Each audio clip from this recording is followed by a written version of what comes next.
Le président de la République, Alassane Ouattara, a échangé avec une délégation de l'Association des ambassadeurs à la retraite. Ces anciens ambassadeurs ont réaffirmé au président leur volonté de contribuer à l'émergence de la Côte d'Ivoire.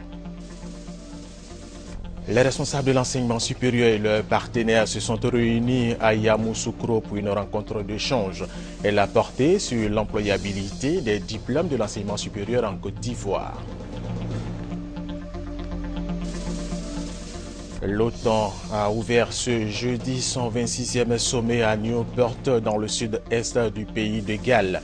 Ce sommet réunit près de 60 dirigeants. Au menu, plusieurs sujets, dont la crise ukrainienne.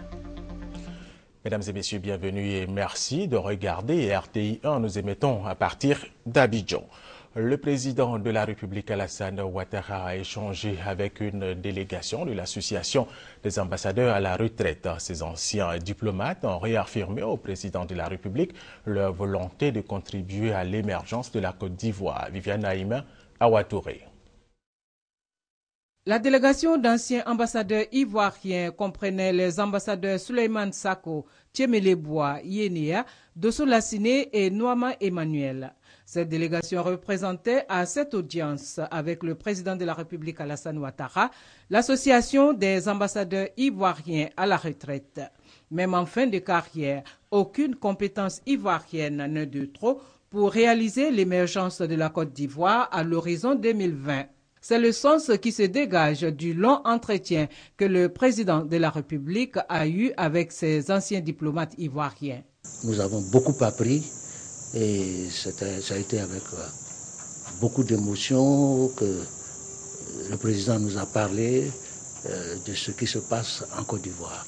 Nous sommes heureux et nous voulons lui dire, avant de partir, un très grand merci pour tout ce qu'il fait, pour tout ce qu'il est en train de faire pour notre pays. Le président de la République, Alassane Ouattara, leur a demandé de mettre leur expérience au service de leur pays, la Côte d'Ivoire. L'association des ambassadeurs à la retraite de notre pays, les doyens qui ont tant contribué à l'épanouissement de la Côte d'Ivoire pendant de nombreuses années, je leur ai dit que mon vœu le plus cher, c'est qu'ils continuent d'être à nos côtés pour travailler à retrouver le lustre d'antan. Ils m'ont donné des assurances, ils continueront de me donner des conseils. Et donc je voudrais, messieurs les ambassadeurs, vous dire un grand merci et dire que ces entretiens m'ont été particulièrement utiles. Vous avez encore beaucoup à apporter à la Côte d'Ivoire.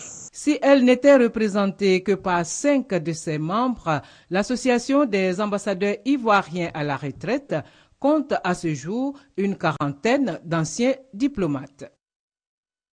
Les vacances sont terminées depuis hier pour le gouvernement ivoirien. Le travail a donc repris hier mercredi pour tous les membres du gouvernement avec un conseil des ministres qui s'est tenu au palais présidentiel en présence du président de la République Alassane Ouattara. Alassane Ouattara qui a invité les ministres à se mettre au travail pour améliorer les conditions de vie des Ivoiriens. Jérôme Kofi Aboulin.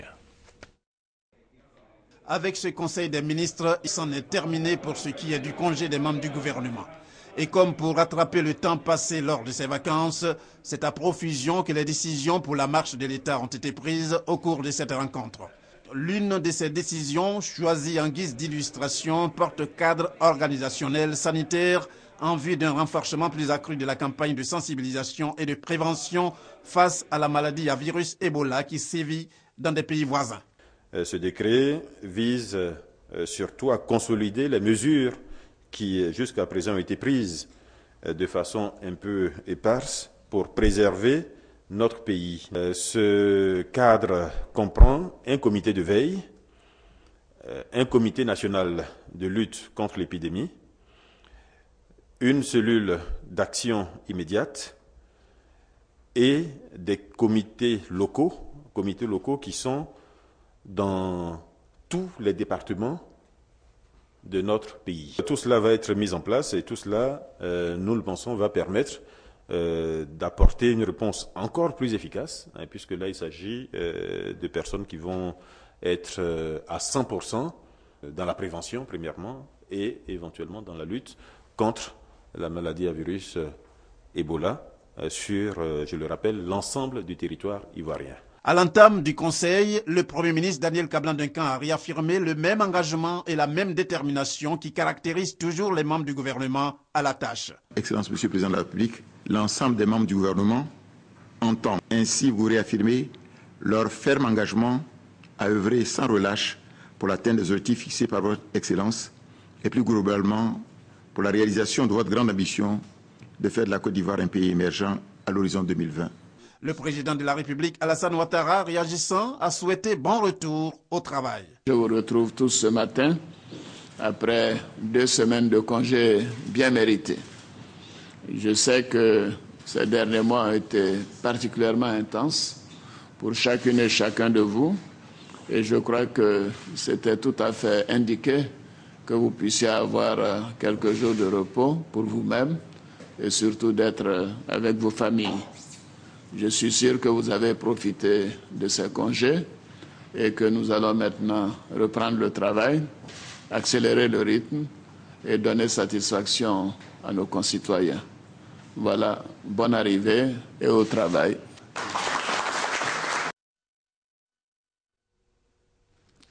Nommé pour 3 ans, remplacement de 3 conseillers dont le mandat a expiré, les nouveaux membres du Conseil constitutionnel ont prêté serment ce jeudi devant le président de cette institution, le professeur Francis Vaudier.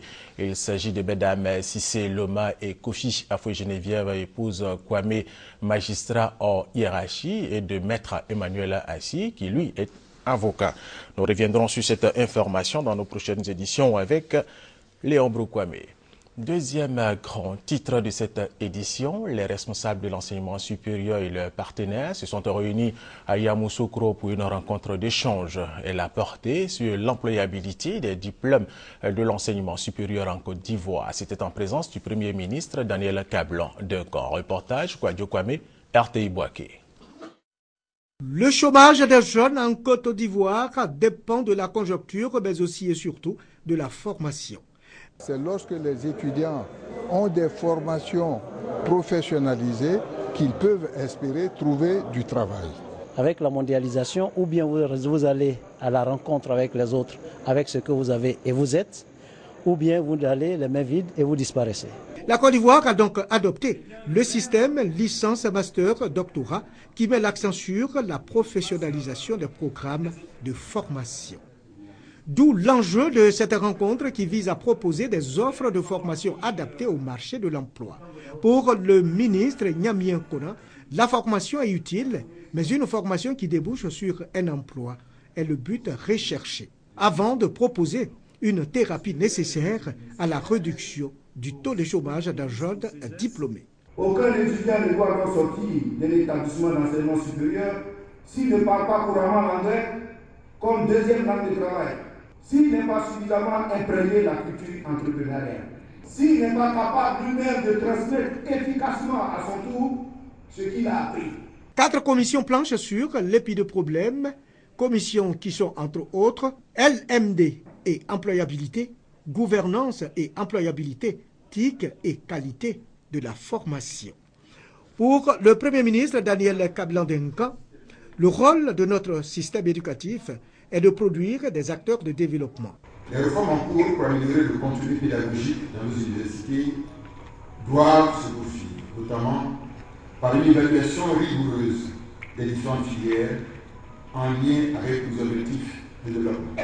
Le système LMD ouvre le champ à de nouvelles filières d'enseignement adaptées aux besoins du marché de l'emploi. Une bonne formation garantit l'auto-emploi. Le rôle et la place des universités privées doivent également être examinés. Autre sujet, le président de la Banque africaine de développement, Donald Kaberuka, a été reçu en audience par le Premier ministre Daniel Kablan-Duncan. Donald Kaberuka, au cours de cette rencontre, remercié les autorités ivoiriennes pour leur engagement aux côtés de la BAD. Hugues Hervé Blé. La Banque africaine de développement est heureuse de retrouver la Côte d'Ivoire. Le président de la BAD, Donald Kaberuka, l'a évoqué avec le Premier ministre Daniel Kablan-Duncan. C'est une institution encore plus forte que par le passé qui va officiellement, dans les prochains jours, marquait son retour effectif à Abidjan. Le gouvernement a fait un travail remarquable pour les préparatifs. La logistique de cette installation a été quand même un travail pas si simple. Donc nous sommes contents tous, la Côte d'Ivoire nous-mêmes, que tout s'est passé très bien.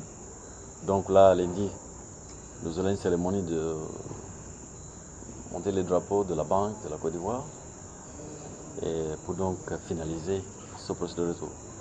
Le retour de la BAD à Abidjan, un vœu qui se réalise pour le gouvernement ivoirien. Les instructions du président de la République étaient très claires. Il faut que tout soit fait pour que la Banque africaine de développement revienne à son siège le plus rapidement possible dans les meilleures conditions. Sur cette base, donc, l'ensemble des équipes mises en place au niveau gouvernemental a travaillé. Et nous sommes heureux d'entendre le président Kaberuka dire qu'ils sont satisfaits du travail qui a été fait. Nous avons donc indiqué au président Kaberuka que nous sommes disponibles pour continuer ce travail, même après leur retour ici, de manière à ce qu'ils soient donc totalement chez eux. Désormais effectif, le retour de la BAD à son siège à Abidjan a été décidé par les conseils de gouverneurs de la BAD et du Fonds africain de développement.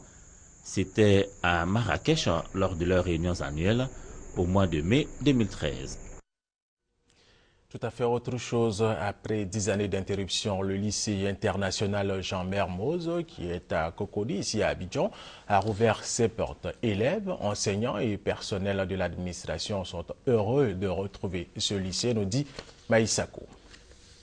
J'ai vu des flamands avec des éléphants. Ce jeudi matin à 7 h, il régnait une bonne ambiance au lycée international Jean Mermoz à Cocody. Parents et élèves étaient heureux de la réouverture de l'établissement. Je suis heureuse d'être à Mermoz parce que je me sens comme si je suis avec mes parents. Je suis très heureux d'être là. Mermoz a toujours été un monument dans Cocody. Déjà le fait que ça réouvre, c'est déjà bon pour, je vais dire, pour la paix. On suppose que toutes les conditions sont réunies maintenant. Même son de cloche pour les enseignants. Tout se passe bien, tout a été très bien préparé. Il y a une équipe performante qui s'est occupée de toute la réouverture de Mermoz. Le lycée international Jean Mermoz réhabilité comporte 90 classes et 40 bâtiments, prêts à accueillir 900 élèves répartis dans les 3 différents cycles que sont la maternelle, le primaire et le secondaire. Les apprenants sont en majorité de nationalité ivoirienne et française. Nous avons 450 élèves dans le primaire et 450 élèves au secondaire. Et ce qui est intéressant, c'est que nous avons largement rempli les classes qui sont des classes de début de cycle. Il n'y aura pas d'examen de bac pour les élèves cette année. Seuls sont au programme le brevet et le probatoire. Cette année est une classe où nous ouvrons 100 terminales, ce qui est tout à fait cohérent parce que nous ouvrons le cycle terminal, c'est-à-dire la première, ce qui donc ouvre droit à 2 examens, le brevet, ce que vous appelez le probatoire et ce que nous appelons les épreuves anticipées dans le système à programme français. Les travaux de réhabilitation du lycée international Jean Mermoz ont été menés par l'État de Côte d'Ivoire à travers le BNET, le Bureau national d'études techniques et de développement. Le coût des travaux de réhabilitation des bâtiments s'élève à 5,6 milliards. Les équipements sont à 2,8 milliards. Les cours ont bel et bien repris ce jeudi au lycée international Jean Mermoz. Dans les 3 prochaines années, l'établissement envisage d'accueillir 2500 élèves, soit 3 fois son effectif actuel. Et vous l'avez compris, les écoles françaises sont ouvertes. Les écoles ivoiriennes, c'est dans quelques jours. Le ministère de l'Éducation nationale et de l'enseignement technique veut réussir l'année scolaire 2014-2015. Il a initié un séminaire à Grand-Bassam pour déterminer un plan d'action prioritaire. Connu par Gassoro, Serge Gongomer. Pendant 2 jours, les directeurs centraux, les chefs des services rattachés, les directeurs régionaux et départementaux doivent se pencher sur l'environnement moral de l'école. Il s'agit pour les différents acteurs du système éducatif d'apporter des réponses à toutes les formes de nuisances aux alentours des écoles, mais aussi à la fraude et à la tricherie. Pour la ministre Kandia Kamara, ce séminaire doit permettre de cibler les actions prioritaires pour l'exercice 2014-2015. Aujourd'hui, il nous appartient de croiser nos regards sur ce que nous attendons des directions régionales et départementales pour réaliser les objectifs visés par les actions concrètes que nous aurons jugées prioritaires pour l'exercice 2014-2015. Occasion pour la ministre de féliciter et d'encourager l'ensemble des acteurs du système éducatif pour les efforts fournis au compte de l'année scolaire 2013-2014. Les directeurs centraux, régionaux et départementaux entendent accompagner les actions du ministère de l'Éducation nationale et de l'enseignement technique. L'Éducation nationale a entamé avec Mme le ministre une ascension très qualitative.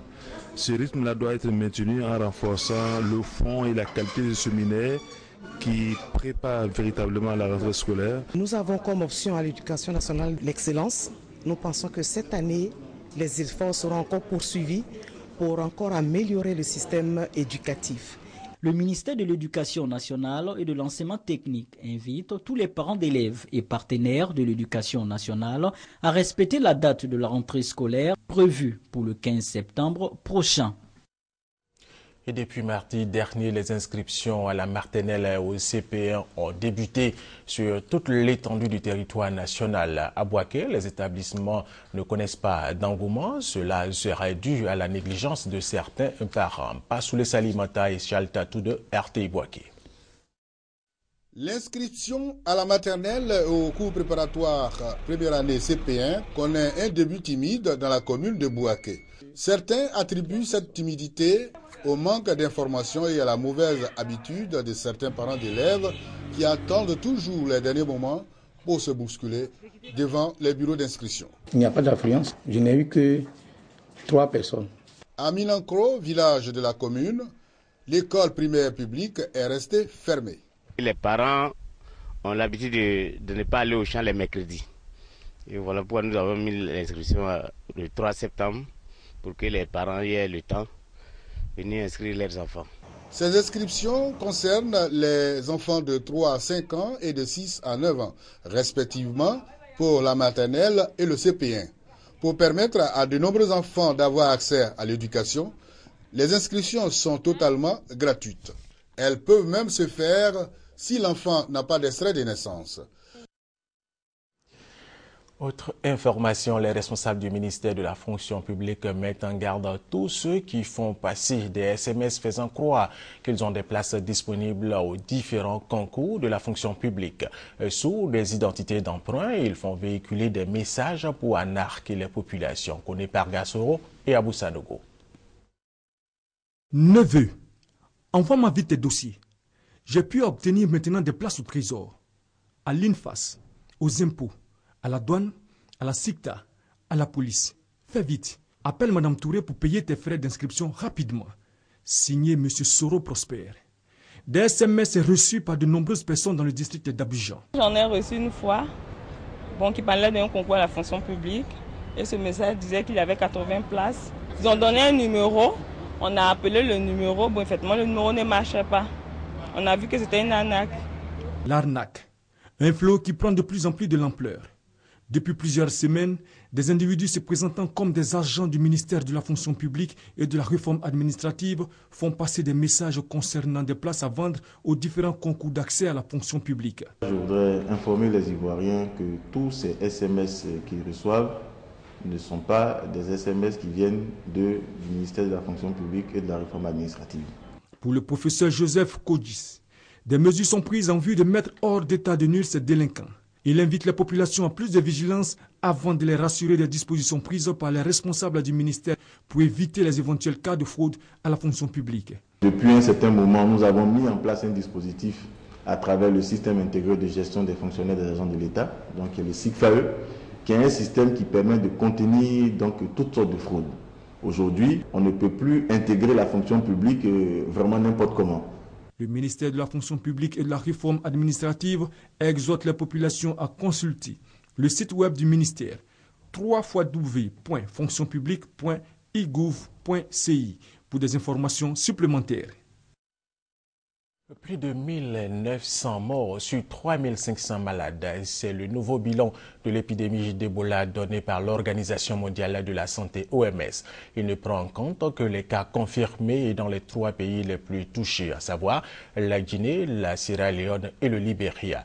Ce dernier bilan marque toujours, selon l'OMS, une forte accélération de la mortalité, puisque la semaine dernière seulement, l'OMS faisait état de 1552 morts sur 3069 cas confirmés. Ici, en Côte d'Ivoire, la sous-préfecture de Boli se mobilise contre la fièvre hémorragique à virus Ebola qui sévit en Guinée, en Sierra Leone et au Libéria, nous vous le disions à l'instant. Le sous-préfet et les responsables de la santé, les chefs de village invitent les populations à respecter les consignes du gouvernement. Honorine Agnigori. Dans sa tournée de sensibilisation dans la sous-préfecture de Boli, dans le département de Didiévi, contre la fièvre hémorragique à virus Ebola, le sous-préfet Koyue Djedje a rassuré la population quant à l'absence du virus Ebola en Côte d'Ivoire. Pour lui, l'objet de cette rencontre est de prévenir l'épidémie en sensibilisant les administrés sur le changement de comportement. Et cela se résume, entre autres, à des mesures de précaution prises par le gouvernement que rappelle l'infirmier du centre de santé urbain de Boli, Désiré Nguessan, à savoir éviter de manger et de manipuler la viande de brousse et s'abstenir de se serrer les mains et de se faire les accolades. Toutefois, en cas de fièvre brusque, de vomissement et d'hémorragie, le malade doit prévenir le centre de santé. Ces recommandations ont été bien perçues par Nanan Paul Yao, le chef de la tribu Nyangui Sud. Il a, au nom de ses pairs, pris l'engagement de relayer l'information auprès des populations pour zéro Ebola à Boli. La Côte d'Ivoire veut être éligible au Millennium Challenge Corporation 2014 et aboutit à l'émergence à l'horizon 2020. Le gouvernement ivoirien a donc décidé de mettre tout en œuvre pour atteindre cet objectif. Jean-Jacques Ouaméala. Les conséquences de la crise imposent une réorientation de l'action publique afin de placer les consommateurs et leurs intérêts au centre de la réforme financière. Ce sont les mots prononcés par Latro Marie Esso, représentante la ministre chargée de l'économie et des finances, au cours de l'atelier d'élaboration de la stratégie nationale pour l'éducation financière en Côte d'Ivoire. Pour elle, l'éducation financière participe à l'essor de l'économie. Il est important d'apprendre à la population comment gérer son argent au mieux pour ne pas retomber dans les tailles économiques que nous avons connues avec les crises des années 80. L'objectif de l'atelier est de permettre à la Côte d'Ivoire d'être éligible au Millennium Challenge Corporation MCC, une éligibilité qui permettra à la Côte d'Ivoire de bénéficier d'une subvention d'environ 500 milliards de francs CFA des États-Unis. Mais pour y parvenir, les autorités ivoiriennes décident d'accorder une attention particulière à l'indicateur éducation financière, un indicateur qui fait partie des 11 encore au rouge sur le 20 à valider. Pour l'État de Côte d'Ivoire, une fois achevée, la stratégie nationale pour l'éducation financière permettra de définir les domaines prioritaires en matière de sensibilisation, puis de dégager les sources de financement. La représentante spéciale en Côte d'Ivoire du secrétaire général de l'Organisation des Nations Unies, Aïcha Tomé Ndadou, s'est rendue hier au siège provisoire du Front populaire ivoirien. Les sièges saccagés lundi dernier par des inconnus. Aïcha Tomé Ndadou a dit la compassion de son institution au Front populaire ivoirien. Léon Broukwame. La représentante spéciale du secrétaire général de l'ONU en Côte d'Ivoire au siège du Front populaire ivoirien, FPI. Aïcha Tomé Ndadou est venue apporter la compassion de son institution à ce parti de la gauche ivoirienne après l'attaque ce lundi de son siège par des inconnus. Une visite aussi pour apprécier les dégâts et la direction du FPI par la voix de Raymond Doyi, vice-président de ce parti, peut signifier aux fonctionnaires onusiens les pertes enregistrées. Presque tout, notamment la mémoire administrative, à travers la destruction du système informatique du FPI, une raison de plus pour Aïcha Tomé Ndadou de condamner cette agression. Dire encore une fois, haut et fort, que la démocratie s'exprime par les arguments et non par la force, et condamner de la façon la plus vigoureuse ce qui est arrivé ici. Je voudrais aussi saisir cette occasion pour lancer un appel aux dirigeants du FPI, aux membres du FPI, pour que ces actes ne puisse pas les décourager dans l'expression de la volonté de paix et de réconciliation nationale. Aussi évoquer les enquêtes ouvertes par le gouvernement pour faire la lumière sur l'attaque du siège du FPI. Ce que nous faisons, c'est encourager les autorités à aller au bout de l'enquête, à mener une enquête transparente et juste et faire en sorte que les coupables soient identifiés et poursuivis. Objectif, consolidation de la paix, une logique dans laquelle le FPI dit toujours s'inscrire. En tout cas, les dirigeants du parti l'ont confié à la représentante spéciale du secrétaire général de l'ONU en Côte d'Ivoire. La ministre de la Solidarité, de la Famille, de la Femme et de l'Enfant, Anne Désiré Ouleto, a effectué une tournée dans la région de Lifou. Cette visite s'inscrit dans le cadre de la Semaine de la Solidarité. Elle a offert à Daoukro des vivres et non-vivres aux victimes de la crise post-électorale. Chaltatou. Semaine de solidarité initiée par le ministère en charge de la solidarité, de la famille, de la femme et de l'enfant. La ministre Anne Désiré Ouleto en a fait profiter aux 6 familles sinistrées de l'incendie de Daoukro et aux victimes de la crise post-électorale. En tournée dans la région, elle a marqué une escale dans la localité avec des lots de vivres et de non-vivres. Ces différents lots de dons ont été distribués aux victimes de l'incendie et de la crise post-électorale. Anne Ouleto ne pouvait faire des dons sans expliquer la nécessité de la cohésion sociale, gage de paix et de tout développement. C'est une quinzaine au cours de laquelle nous devrions attirer l'attention des populations, l'attention des Ivoiriens sur notre responsabilité commune, n'est-ce pas, à faire en sorte que notre pays soit un havre de paix et que les Ivoiriens sachent vivre ensemble. Il était important, à quelques jours de l'arrivée du président de la République, que ces populations également, dans la ferveur, se joignent à tout le reste de la population pour réserver un accueil chaleureux. La tournée du ministre Anne Ouleto s'est achevée à Daoukro par une visite dans les familles des sinistrés et des victimes de la crise post-électorale. L'organisation non gouvernementale ATOU continue de prêcher la paix en Côte d'Ivoire. Les responsables de cette structure se sont rendus dans la localité de Bangolo pour inviter les populations à la paix et à la réconciliation. Léon Brou. Bangolo, Bewezagnan, Genglo Tawake, des localités de l'ouest de la Côte d'Ivoire, visitées par la Caravane de la Paix, une initiative de Clé Armel, ambassadeur de la paix de l'ONG ATOU pour les régions du Kabali et du Guémon. Le renforcement de la cohésion sociale a constitué le maître mot de son message aux différentes étapes de ce périple. Un périple pour aussi inviter au pardon et à l'acceptation mutuelle, mais surtout une occasion pour Clé Armel de toucher du doigt les difficultés des populations. Regardez la route, regardez nos villages, on n'a pas de courant. On ne sait pas ce qui se passe en Côte d'Ivoire même. Quitter ici, aller à Diokoé, on paye 5 000 francs. Nous sommes à 45 km de Diokoé. Le développement pour l'épanouissement des populations du département de Bangolo, c'est la finalité des actions de l'ambassadeur de la paix pour l'ONG ATOU. Une raison pour Clé Armel d'inviter les fils et filles, et notamment les cadres de Bangolo, à tourner le dos au passé et à taire leurs différents politiques. Cette caravane s'est achevée par la finale du tournoi de football de la cohésion sociale. C'est en décembre 2013 que Clé Armel a été nommé ambassadeur de la paix par l'ONG ATOU pour les régions du Kabali et du Guémon. L'Association des Sœurs Unies de Lakota vient d'effectuer sa sortie officielle. Elle compte 78 femmes qui veulent relever le défi de vivre ensemble prôné par le président de la République, Alassane Ouattara. Honorine Agnigori. L'Association des Sœurs Unies de Lakota s'organise pour créer des activités génératrices de revenus.